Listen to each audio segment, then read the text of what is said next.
Hi ನಮಸ್ಕಾರ ಎಲ್ರಿಗೂ. ನಾನು ಸುಶಾ ವ್ಲಾಗ್ಸ್ ಇನ್ ಕನ್ನಡಗೆ ಎಲ್ರಿಗೂ ಸ್ವಾಗತ. ಯುಗಾದಿ ಮುಗಿದು 8 ದಿನ ಆಯಿತು ಇವತ್ತಿಗೆ. ನಾನು ಇವಾಗ ವೀಡಿಯೋನ ಅಪ್ಲೋಡ್ ಮಾಡ್ತಾಯಿದ್ದೀನಿ. ಕಾರಣ ಎಡಿಟಿಂಗ್ ಸ್ವಲ್ಪ ಲೇಟ್ ಆಯಿತು, ಬೇರೆ ಕೆಲಸದ ಮೇಲೆ ಬ್ಯುಸಿ ಆಗಿಬಿಟ್ಟಿದ್ದೆ. ಹಾಗಾಗಿ ಈ ವಿಡಿಯೋನ ಅಪ್ಲೋಡ್ ಮಾಡಲೇಬೇಕು ಅಂತ ಹೇಳಿಬಿಟ್ಟು ಇವತ್ತು ಅಪ್ಲೋಡ್ ಮಾಡ್ತಾಯಿದ್ದೀನಿ. ನಮ್ಮ ಕಡೆ ಯುಗಾದಿ ಅಂತಂದರೆ ಶಾವಿಗೆನ ಬಸಿತೀವಿ, ಒಬ್ಬಟ್ಟು ಊಟ ಮಾಡೋದಿಲ್ಲ ಮೊದಲನೇ ದಿನ. ಹಾಗಾಗಿ ನಾನು ಊರಿಂದ ಶಾವಿಗೆ ತರಿಸೋದನ್ನು ಮರೆತೆ ಅಂಗಡಿಯಲ್ಲಿ ಸಿಗ್ತಕ್ಕಂಥ ಶಾವಿಗೆನ ತರಿಸ್ಬಿಟ್ಟು ಶಾವಿಗೆನ ಬೇಯಿಸ್ಬಿಟ್ಟು ಶಾವಿಗೆ ಬಸಿದು ಅದನ್ನೇ ಅವತ್ತಿನ ನೈವೇದ್ಯ ಮಾಡಿದಾಯಿತು. ಯಾವ ರೀತಿ ಅಂತಂದರೆ ನೀರನ್ನು ಕುದಿಯೋದಕ್ಕಿಟ್ಟು ಶಾವಿಗೆನ ಆ ನೀರಲ್ಲಿ ಕುದಿ ಬಂದಮೇಲೆ ಹಾಕ್ಬಿಟ್ಟು ಬೇಯಿಸಿ ಆಮೇಲೆ ಬಿಸಿ ನೀರನ್ನು ಬಸಿದು ಅದಕ್ಕೆ ತಣ್ಣೀರನ್ನು ಹಾಕಿ ಕೂಲಾಗಲಿ ಅಂತ ಬಿಡ್ತಾರೆ. ಇನ್ನು ಅವತ್ತು ನಾನು ಯಾವುದೇ ರೀತಿ ರೈಸ್ಗೆ ಸಾಂಬಾರು ಮಾಡೋದಕ್ಕೆ ಹೋಗಲಿಲ್ಲ. ಪಲಾವ್ ಮಾಡೋಣ ಅಂತೇಳಿ ಸಿಂಪಲ್ಲಾಗಿ ತರಕಾರಿಗಳನ್ನೆಲ್ಲ ಕಟ್ ಮಾಡಿ ಮಸಾಲೆ ರುಬ್ದಿರೋ ಪಲಾವ್ ಮಾಡ್ತಾಯಿದ್ದೀನಿ. ಇಡೀ ಗರಂ ಮಸಾಲನ ಎಣ್ಣೆ ಕಾದ್ಮೇಲೆ ಹಾಕಿ ಪಲಾವ್ ಎಲೆನ ಹಾಕ್ಬಿಟ್ಟು ಕಟ್ ಮಾಡಿರ್ತಕ್ಕಂಥ ಈರುಳ್ಳಿ ಮತ್ತು ತರಕಾರಿನ ಹಾಕಿ ಬಾಡಿಸಿ ಜೊತೆಗೆ ಸ್ವಲ್ಪ ಟೊಮ್ಯಾಟೊ ಹಾಗೆಯೇ ಕರಿಬೇವು ಸೊಪ್ಪು ಮತ್ತು ಪುದೀನ ಸೊಪ್ಪನ್ನು ಹಾಕಿ ಧನಿಯಾ ಪುಡಿ, ಖಾರದ ಪುಡಿ, ನನ್ನ ಖಾರಕ್ಕೆ ಹಸಿರು ಮೆಣಸಿನ್ಕಾಯಿ ರುಬ್ಬಿಲ್ಲ, ಸ್ವಲ್ಪ ಖಾರದ ಪುಡಿ ಬಳಸ್ತಾ ಇದ್ದೀನಿ. ಇಲ್ಲಿ ನೆನೆಸಿಟ್ಕೊಂಡಿರ್ತಕ್ಕಂಥ 2 ಕಪ್ ಅಕ್ಕಿನ ಹಾಕಿ ನೀರನ್ನು ಹಾಕಿ ಉಪ್ಪನ್ನು ಸೇರಿಸಿ ಕುದಿಯೋದಕ್ಕೆ ಬಿಟ್ಟೆ. ಇನ್ನು ಆವಾಗಲೇ ತವಾ ಮೇಲೆ ನಾನು ಬೆಳಗಡ್ಲೆನ ಬಿಸಿ ಆಗಲಿ ಅಂತ ಬಿಟ್ಟಿದ್ದೆ. ಅದು ಕೂಡ ತಣ್ಣಗಾಗಿತ್ತು. ಅದು ಸ್ವಲ್ಪ ಗರಮಾಗಿ ಬಂದಿತ್ತು. ಅದಕ್ಕೆ ಬೆಲ್ಲ ಮತ್ತು ಶುಂಠಿ ಏಲಕ್ಕಿ ಪುಡಿನ ಕೂಡಿಸಿ ಅದನ್ನು ರುಬ್ಬಿಟ್ಕೊಂಡಿದ್ದಾಯಿತು. ಇನ್ನು ಸೈಡ್ಗೆ ಪಲ್ಯ ಮಾಡೋಣ ಅಂತ ಹೇಳಿಬಿಟ್ಟು ಬೀನ್ಸ್ ಪಲ್ಯ, ಇದಕ್ಕೂ ಸಹ ಮಸಾಲೆನ ರುಬ್ಬಿಲ್ಲ.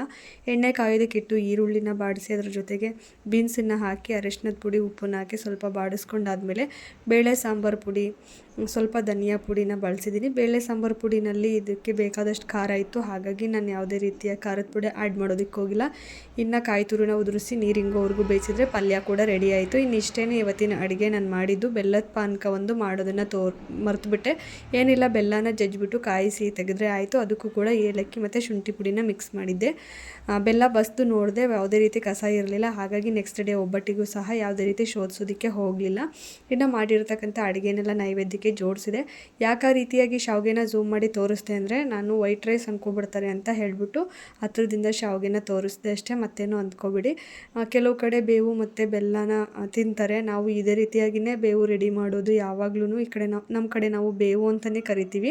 ಬೇವು ಬೆಲ್ಲ ನಾವು ಇದೇ ರೀತಿಯಾಗಿ ರೆಡಿ ಮಾಡೋದು. ರೆಡಿ ಆದಮೇಲೆ ಅದನ್ನೆಲ್ಲ ನೈವೇದ್ಯಕ್ಕೆ ಇಟ್ಬಿಟ್ಟು ದೇವರಿಗೆ ನಮಸ್ಕಾರ ಮಾಡಿಕೊಂಡೆ. ಇನ್ನು ಬೆಳಗ್ಗೆಯಿಂದ ದೀಪ ಅಂತ ಎಲ್ಲ ಸ್ವಲ್ಪ ಬ್ಯುಸಿ ಇದ್ದಿದ್ದಾಯಿತು. ಹಾಗಾಗಿ ಧೂಪದ ಸ್ಟಿಕ್ ಬರುತ್ತಲ್ವ, ಕೋನು, ಅದರಿಂದನೇ ನಮಸ್ಕಾರ ಮಾಡ್ಕೊಳ್ತಾ ಇದ್ದೀನಿ. ಅಂದರೆ ದೇವರಿಗೆ ನೈವೇದ್ಯ ಮಾಡ್ತಾಯಿದ್ದೀನಿ. ತುಂಬ ಅಂದರೆ ತುಂಬ ಲೇಟಾಗಿತ್ತು. ಅಂಥದ್ರಲ್ಲೇ ಅಡುಗೆ ಎಲ್ಲ ಮಾಡಿ ಮುಗಿಸಿ ದೇವ್ರಿಗೆ ನೈವೇದ್ಯ ಮಾಡಿ ನಾನು ಊಟ ಮಾಡೋ ಅಷ್ಟೊತ್ತಿಗೆ ಮಧ್ಯಾಹ್ನ 3 ಗಂಟೆ ಅಷ್ಟೊತ್ತಿಗೆ ಹತ್ತತ್ರ ಆಗಿಬಿಟ್ಟಿತ್ತು. ಇನ್ನು ದೇವ್ರ ಪೂಜೆ ಎಲ್ಲ ಮುಗಿಸಿ ರಂಗೋಲಿ ಕ್ಲಿಪ್ಪಿಂಗ್ಸ್ ಎಲ್ಲ ತೊಗೊಂಡೆ. ರಂಗೋಲಿ ಹಾಕೋದೇ ಸಿಕ್ಕಾಪಟ್ಟೆ ಟೈಮ್ ಹಿಡಿತು. ರಂಗೋಲಿನೂ ಹಾಕಿಬಿಟ್ಟೆ, ಬಣ್ಣ ತುಂಬಬೇಕು ನೋಡಿ, ಅದು ಸಿಕ್ಕಾಪಟ್ಟೆ ಟೈಮ್ ಹಿಡಿತು. ಆದರೂ ತುಂಬ ಖುಷಿ, ಹಬ್ಬದ ದಿನ ಈ ರೀತಿಯಾಗಿ ಚೆನ್ನಾಗಿರೋ ರಂಗೋಲಿ ಹಾಕಬೇಕು ಅಂತೇಳಿ. ಹಾಗಂತ ನಾನು ಹಬ್ಬದ ದಿವಸ ಮಾತ್ರ ರಂಗೋಲಿ ಹಾಕಲ್ಲ, ಡೈಲಿ ರಂಗೋಲಿ ಹಾಕ್ತೀನಿ. ಹಬ್ಬದ ದಿನ ಸ್ವಲ್ಪ ವಿಶೇಷ ಅಲ್ವಾ, ಬಣ್ಣ ತುಂಬೋದಿರುತ್ತೆ, ಅಷ್ಟೇ ವ್ಯತ್ಯಾಸ. ಇನ್ನು ಅದೆಲ್ಲ ಕ್ಲಿಪ್ಪಿಂಗ್ಸ್ ತೊಗೊಂಡು ಒಳಗಡೆ ಬಂದು ಊಟ ಮಾಡ್ತಾಯಿದ್ದೀನಿ. ಒಂದು ಕೈಯಲ್ಲಿ ಮೊಬೈಲು, ಒಂದು ಕೈಯಲ್ಲಿ ತಟ್ಟೆನ ಹಿಡಿತಾಯಿದ್ದೀನಿ. ನೋಡ್ತಿರ್ಬೋದು ಮೊಬೈಲ್ ವಿಡಿಯೋ ಆಚೆ ಈಚೆ ಆಗ್ತಿದೆ, ಕೈಯಲ್ಲಿ ಹಿಡ್ಕೊಂಡು ಮಾಡಿರೋ ವಿಡಿಯೋ. ಇನ್ನು ಶಾವಿಗೆ, ಬೆಲ್ಲದ ಪಾನಕ, ಬೇವು ಬೆಲ್ಲನ ಹಾಕಿ ಊಟ ಮಾಡ್ತಾಯಿದ್ದೀನಿ. ಅದ್ರ ಜೊತೆಗೆ ಹಾಲು ಮತ್ತು ತುಪ್ಪ ಸಹ ಬಳಸ್ಬೋದು. ನಾನು ಬೇಡ ಅಂತ ಹೇಳ್ಬಿಟ್ಟು ಹಬ್ಬದ ಅಡುಗೆ ಆಗಿರಲಿ ಅಂತ ಅದೇ ರೀತಿಯಾಗಿ ಊಟ ಮಾಡಿದೆ. ಇನ್ನು ಪಲಾವ್ ಮಾಡಿ ಇಟ್ಕೊಂಡಿದ್ದಲ್ವ, ಪಲಾವು ಹಾಕ್ಕೊಂಡು ಊಟ ಮಾಡಿದೆ. ಇನ್ನು ಬಾಗಿಲು ತೋರಿಸೋದನ್ನು ಮರೆತೆ ನಾವು ಈ ರೀತಿಯಾಗಿ ತೋರಣನ ಕಟ್ಬಿಟ್ಟು ಹೊಸ್ಲಿಗೆ ಅಲಂಕಾರ ಮಾಡಿದ್ದಾಯಿತು. ಇನ್ನು ಮಾರನೇ ದಿನ ಅರ್ಲಿ ಮಾರ್ನಿಂಗ್ ವೀಡಿಯೋ ಇದು. ಮಾರನೇ ದಿನ ಎಲ್ಲರೂ ಹೊಸ್ದುಡುಕು ಮಾಡಿದರೆ ನಾವು ಬೇಳೆ ಒಬ್ಬಟ್ಟು ಅಂದರೆ ಒಬ್ಬಟ್ಟು ಅಡುಗೆ ಮಾಡಿ ನೈವೇದ್ಯ ಮಾಡ್ತೀವಿ. ಯಾಕೆ ಅಂತಂದರೆ ನಮ್ಮ ಊರಲ್ಲಿರ್ತಕ್ಕಂಥ ದೇವಸ್ಥಾನದ ದೇವರುಗಳ ರಥೋತ್ಸವ ಇರುತ್ತೆ. ಹಾಗಾಗಿ ನಾವು ಯಾವುದೇ ರೀತಿಯಾಗಿ ನಾನ್ ವೆಜ್ಜನ್ನು ಮಾಡಲ್ಲ.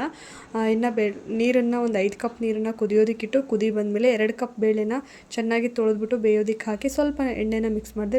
ಬೇಗನೆ ಬೇಯಲಿ ಒಂದು ಸ್ವಲ್ಪ ಅಂತ ಹೇಳಿಬಿಟ್ಟು ಬೇಳೆ. ಇನ್ನು ಈ ಕಡೆ ನಾನು ಕೋಸಂಬರಿಗೆ ಹೆಸರು ಬೇಳೆನ ನೆನೆಸಿಟ್ಟು ಹೊಸ್ಲು ಪೂಜೆ ಮಾಡೋಣ ಅಂತ ಹೋದೆ.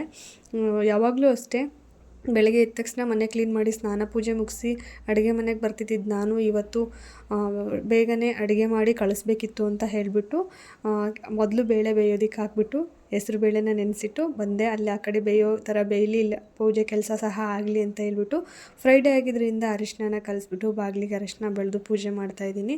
ಅರಿಶಿನ ಕುಂಕುಮನ ಇಟ್ಟು ರಂಗೋಲಿನ ಬಿಟ್ಟೆ. ಅಂಗಳದಲ್ಲಿರ್ತಕ್ಕಂಥ ರಂಗೋಲಿನ ನಾನು ತೆಗೆಯೋದಕ್ಕೆ ಹೋಗಲಿಲ್ಲ.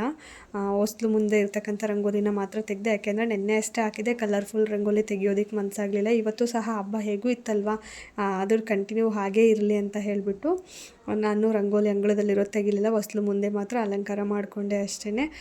ಹೊಸ್ಲು ಆಚೆ ಈಚೆ ಈ ರೀತಿಯಾಗಿ ಮಾವಿನಕಾಯಿ ಇರ್ತಕ್ಕಂಥ ಚಿಕ್ಕ ಚಿಕ್ಕದಾಗಿರೋ ರಂಗೋಲಿನ ಬಿಟ್ಕೊಂಡೆ. ಬಾರ್ಡರ್ ರಂಗೋಲಿ ಅಂತೀವೋ ಅಥವಾ ಹೊಸ್ಲು ತೋಳು ರಂಗೋಲಿ ಅಂತೀವೋ ನನಗೆ ಗೊತ್ತಿಲ್ಲ, ಒಟ್ಟಲ್ಲಿ ಬಿಡಿಸ್ಕೊಂಡಿದ್ದಾಯಿತು. ಇನ್ನು ನನಗೆ ಈ ರೀತಿಯಾಗಿ ಹೊಸ್ಲು ಮುಂದೆ ದೀಪ ಹಚ್ಚಿಡೋದು ಅಂದರೆ ತುಂಬಾ ಇಷ್ಟ. ನಾನು ಯಾವಾಗಲೂ ಅಷ್ಟೇ ದೇವ್ರ ಮುಂದೆ ಹೊಸ್ಲು ಮುಂದೆ ದೀಪನ ಹಚ್ಚಿಟ್ಟು ಲೈಟ್ಸ್ ಎಲ್ಲ ಆಫ್ ಮಾಡಿ ಆ ದೀಪಗಳ ಮುಂದೆನೇ ಕುತ್ಕೊಂಡು ನನ್ನ ಮನಸ್ಸಲ್ಲಿರೋದೆಲ್ಲ ಹೇಳ್ಕೊಳ್ತಾ ಇರ್ತೀನಿ. ನನಗೆ ಈ ರೀತಿಯಾಗಿ ಮಾಡಿದ್ರೇ ಒಂಥರ ರಿಲ್ಯಾಕ್ಸು, ತುಂಬ ಖುಷಿ ಕೊಡುತ್ತೆ. ನನಗೆ ಇದೊಂದು ಮೆಡಿಟೇಷನ್ ಥರನೇ ವರ್ಕ್ ಆಗುತ್ತೆ. ಹಾಗಾಗಿ ನಾನು ಸಿಕ್ಕಾಪಟ್ಟೆ ಎಂಜಾಯ್ ಮಾಡ್ತೀನಿ. ಇದು ಒಂದು ಪ್ರೊಸೀಜರ್ನ ಮಾತ್ರ ನಾನು ಹಾಗೆ ಮಾಡೋದು. ತುಂಬ ಕತ್ಲೆ ಇದ್ದಾಗ ದೀಪದ ಬೆಳಕನ್ನು ನೋಡ್ತಾ ಇರ್ತೀನಿ. ಇನ್ನು ಪೂಜೆನ ಮುಗಿಸಿ ಈ ರೀತಿಯಾಗಿ ವಿಡಿಯೋ ಕ್ಲಿಪ್ಪಿಂಗ್ಸ್ನ ತೊಗೊಂಡು ಒಳಗಡೆ ಬಂದೆ. ಬೇಳೆ ಎಲ್ಲ ಬೆಂದಿತ್ತು. ನಾನು ತೊಗರಿ ಬೇಳೆನ ಬಳಸಿದ್ದೀನಿ. ಸುಮಾರು ಕಡೆ ಕಡಲೆಬೇಳೆ ಬಳಸ್ತಾರೆ, ನಾವು ತೊಗರಿ ಬೇಳೆನಲ್ಲೇ ಒಬ್ಬಟ್ಟು ಮಾಡೋದು. ಬೇಳೆ ಎಲ್ಲ ಬೇಳೆ ಎಲ್ಲ ಬೆಂದಿತ್ತು, ಅದನ್ನೆಲ್ಲ ಬಸ್ಕೊಂಡ್ಬಿಟ್ಟು ನೀರು ಇಲ್ಲದೆ ಇರೋ ಥರ ಬಸ್ಕೊಂಡು ಅದಕ್ಕೆ ಬೆಲ್ಲ ಹಾಗೆಯೇ ಏಲಕ್ಕಿ ಶುಂಠಿ ಪುಡಿನ ಮಿಕ್ಸ್ ಮಾಡಿ ಚೆನ್ನಾಗಿ ಕುದಿಸ್ಕೋಬೇಕು, ಬೆಲ್ಲ ಕರಗೋವರೆಗೂ. ಯಾರು ಕುದಿಸ್ತೀರೋ ಇಲ್ವೋ ಗೊತ್ತಿಲ್ಲ. ಒಂದು ಮನೆಗೆ ಹೋಗಿದ್ದೆ ನಾನು, ಅವರು ಬೆಲ್ಲನ ಸೇರಿಸ್ಬಿಟ್ಟು ಹಾಗೆ ರುಬ್ಬಿದ್ರು, ನಂಗೆ ಗೊತ್ತಿಲ್ಲ. ಮೇ ಬಿ ಹೌದು ಅವ್ರ ಅಭ್ಯಾಸ ಅಂತ ಅನಿಸುತ್ತೆ. ಆದರೂ ಒಬ್ಬಟ್ಟು ಚೆನ್ನಾಗೇ ಇತ್ತು.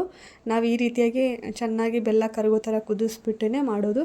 ಇನ್ನು ಬೆಲ್ಲ ಕುದೀತಾ ಇತ್ತು. ಅಕ್ಕಿನೂ ಸಹ ತೊಳೆದಿಟ್ಕೊಂಡ್ಬಿಟ್ಟೆ. ಇನ್ನು ಬೇಳೆ ಬಸ್ತಿರ್ತಕ್ಕಂಥ ಬೇಳೆ ಕಟ್ಟು ಅಂದರೆ ಬೇಳೆ ನೀರಲ್ಲಿ ನಾನು ನುಗ್ಗೆಕಾಯಿ ಸಾಂಬಾರು ಮಾಡೋಣ ಅಂತ ಹೇಳಿ ನುಗ್ಗೆಕಾಯಿನ ಬೇಯೋದಕ್ಕೆ ಹಾಕಿದ್ದೀನಿ. ಬೇಳೆ ಕಟ್ಟಿಗೆ ಅಂದರೆ ಬೇಳೆ ಬಸ್ಕೊಂಡಿರೋ ನೀರಿಗೆ ನುಗ್ಗೆಕಾಯಿ ಹಾಗೆ ಸ್ವಲ್ಪ ಉಪ್ಪನ್ನ ಹಾಕಿ ಬೇಯೋದಕ್ಕೆ ಬಿಟ್ಟೆ. ಈಗ ನುಗ್ಗೆಕಾಯಿ ಸಾಂಬಾರಿಗೆ ಮಸಾಲೆ ತೆಗಿತಾ ಇದ್ದೀನಿ. ಈರುಳ್ಳಿ, ಬೆಳ್ಳುಳ್ಳಿ, ಟೊಮ್ಯಾಟೊ, ಸ್ವಲ್ಪ ಕೊಬ್ಬರಿ ತುರಿ, ಹುಣಸೆ ಹಣ್ಣು, ಸಾಂಬಾರು ಪುಡಿ, ಕೊತ್ತಂಬರಿ ಸೊಪ್ಪು, ಸ್ವಲ್ಪ ಖಾರದ ಪುಡಿ ಇಷ್ಟನ್ನು ಹಾಕಿ ನಾನು ರುಬ್ಕೊಂಡು ಅದಕ್ಕೆ ಸಾಂಬಾರಿಗೆ ಸೇರಿಸ್ತಾ ಇದ್ದೀನಿ. ನುಣ್ಣಗೆ ರುಬ್ಕೊಂಡಿದ್ದೀನಿ. ಸಾಂಬಾರು ಕೂಡ ತುಂಬಾ ಚೆನ್ನಾಗಿ ಬಂದಿತ್ತು. ಇನ್ನಿದು ಕುದಿ ಬಂದಮೇಲೆ ಅಂದರೆ ಬೇಳೆ ನೀರಿಗಾಗಲೇ ನಾನು ನುಗ್ಗೆಕಾಯಿನ ಬೇಯೋದಕ್ಕೆ ಹಾಕಿದ್ದೆ ಅಲ್ವ, ಚೆನ್ನಾಗಿ ಬೆಂದಿತ್ತು. ಇನ್ನು ಮಸಾಲೆನ ಸೇರಿಸ್ಬಿಟ್ಟು ಕುದಿ ಬಂದಮೇಲೆ ಹಸಿ ವಾಸನೆ ಎಲ್ಲ ಹೋದ್ಮೇಲೆ ಅದಕ್ಕೊಂದು ಸಿಂಪಲಾಗಿ ಒಗ್ಗರಣೆನ ಕೊಟ್ಕೊಂಡ್ವಿ. ಈರುಳ್ಳಿ ಒಗ್ಗರಣೆ ಅಥವಾ ಬೆಳ್ಳುಳ್ಳಿ ಒಗ್ಗರಣೆ ಯಾವುದಾದ್ರೂ ಕೊಟ್ಕೋಬೋದು. ನಾನಿಲ್ಲಿ ಚಿಕ್ಕದಾಗಿ ಬೆಳ್ಳುಳ್ಳಿ ಒಗ್ಗರಣೆನ ಕೊಟ್ಕೊಂಡೆ.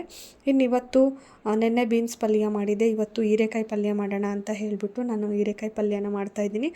ಎಣ್ಣೆಗೆ ಈರುಳ್ಳಿ, ಸ್ವಲ್ಪ ಕರಿಬೇವು ಸೊಪ್ಪು ಹಾಕಿ ಹೆಚ್ಚಿಟ್ಕೊಂಡಿರ್ತಕ್ಕಂಥ ಹೀರೆಕಾಯಿನ ಹಾಕ್ಬಿಟ್ಟು ಸ್ವಲ್ಪ ಉಪ್ಪು ಅರಿಶಿನದಲ್ಲಿ ಅದನ್ನು 1-2 ನಿಮಿಷ ಬಾಡಿಸ್ಕೊಂಡೆ. ಅದಾಗಿದ್ದಾದಮೇಲೆ ಮನೇಲೇ ಮಾಡಿಟ್ಟಿರ್ತಕ್ಕಂಥ ಬೇಳೆ ಸಾಂಬಾರು ಪುಡಿ, ಧನಿಯಾ ಪುಡಿ ಹಾಗೆಯೇ ಖಾರದ ಪುಡಿನ ಸ್ವಲ್ಪ ಮಿಕ್ಸ್ ಮಾಡಿ ನೀರನ್ನು ಮಿಕ್ಸ್ ಮಾಡಿ 1-2 ಕುದಿನ ಕುದಿಸ್ಕೊಳಕ್ಕೆ ಬಿಟ್ಬಿಟ್ಟೆ ನಾನು. ಈ ರೀತಿಯಾಗಿ ಅಂದರೆ ಜಾಸ್ತಿಯಾಗಿ ಬೇಯಿಸ್ಕೊಳ್ಳೋದಕ್ಕಾಗಲ್ಲ, ಹೀರೆಕಾಯಿ ಬೇಗನೆ ಬೆಂದೋಗುತ್ತೆ. ನೋಡ್ತಾ ಇದ್ದೀರಾ ಕುದಿನೂ ಬಂದ್ಬಿಡ್ತು. ಇನ್ನು ನೀರು ಹಿಂಗ್ಲಿ ಅಂತ ಬಿಟ್ಬಿಟ್ಟೆ ಅಷ್ಟೇ. ಇನ್ನು ನಾನು ಯಾವಾಗಲೂ ಒಬ್ಬಟ್ಟಿಗೆ ಜಾಸ್ತಿಯಾಗಿ ನೀರನ್ನು ಅಂದರೆ ತೆಳ್ಳಗೆ ನಾದ್ಕೊಂಡ್ಬಿಡ್ತಿದ್ದೆ ಜಾಸ್ತಿ ನೀರನ್ನು ಹಾಕ್ಬಿಟ್ಟು. ಅದರಲ್ಲೂ ಯಾಕೆ ಅಂತ ಅಂದರೆ ನಾನು ಈ ಸೂಜಿ ರವೆ ಅಂತೀವಲ್ವ, ಚಿರೋಟಿ ರವೆ, ಅದನ್ನು ಹಾಕಿ ಗೋಧಿ ಹಿಟ್ಟನ್ನು ಹಾಕಿ ನಾದ್ತಾಯಿದ್ದು. ಇವತ್ತು ನನಗೆ ಅಷ್ಟು ಟೈಮ್ ಇರಲಿಲ್ಲ. ಅದು ಬೇಗ ನೆನೆಯುತ್ತೋ ಇಲ್ವೋ, ಮತ್ತು ಯಜಮಾನರು ಆಫೀಸ್ಗೆ ಹೋಗೋ ಅಷ್ಟೊತ್ತಿಗೆ ಅಡುಗೆ ಆಗುತ್ತೋ ಇಲ್ವೋ ಅಂತ ಹೇಳ್ಬಿಟ್ಟು ಸಂಪೂರ್ಣವಾಗಿ ಮೈದಾ ಹಿಟ್ಟನ್ನೇ ನಾನಿಲ್ಲಿ ಬಳಸಿದ್ದೀನಿ. ಮೈದಾ ಹಿಟ್ಟನ್ನು ಕಲಿಸ್ಬಿಟ್ಟು ನೆನೆಯೋದಕ್ಕೆ ಬಿಟ್ಬಿಟ್ಟೆ. ಇನ್ನಲ್ಲಿ ನಾನೇನು ಬೆಲ್ಲ ಮಿಕ್ಸ್ ಮಾಡಿ ಬಿಟ್ಟಿದ್ದೆ ಬೇಳೆಗೆ, ಅದು ಕೂಡ ತಣ್ಣಗಾಗಿತ್ತು. ಅದನ್ನು ಚೆನ್ನಾಗಿ ರುಬ್ಕೊಂಡೆ. ತುಂಬಾ ನುಣ್ಣಗೆ ಬಂದಿತ್ತು, ಪರವಾಗಿಲ್ಲ. ಲಾಸ್ಟ್ ಟೈಮ್ ಆದಂಗೆ ಆಗಲಿಲ್ಲ.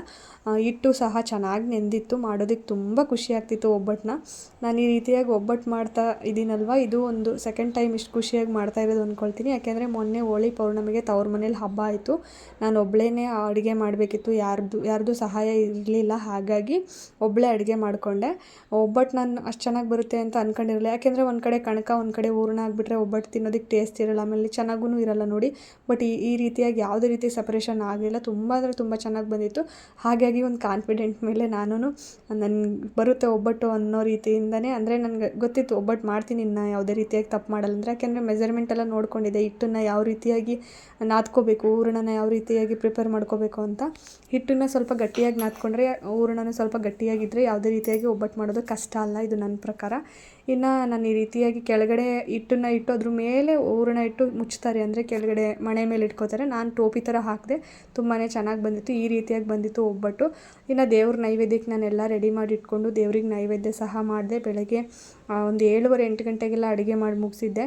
ಏನೋ ಒಂಥರ ಖುಷಿ, ಯಜಮಾನ್ರು ಹೋಗೋ ಅಷ್ಟೊತ್ತಿಗೆ ಅವ್ರಿಗೆ ಆಫೀಸಿಗೆ ಹಬ್ಬದ ಅಡುಗೆ ಸಹ ಕೊಟ್ಟು ಕಳಿಸ್ದೆ ಅಂತ ಹೇಳಿಬಿಟ್ಟು. ಎಷ್ಟೋ ಜನ ಊರಿಗೆ ಹಬ್ಬಕ್ಕೆ ಹೋಗಿರಲ್ಲ, ಹಾಗಾಗಿ ಅವ್ರನ್ನ ಅದೊಂದು ತಲೆಯಲ್ಲಿ ಇಟ್ಕೊಂಡು ಬೇಗ ಅಡುಗೆ ಮಾಡಿ ಮುಗಿಸ್ದೆ ಫ್ರೆಂಡ್ಸ್.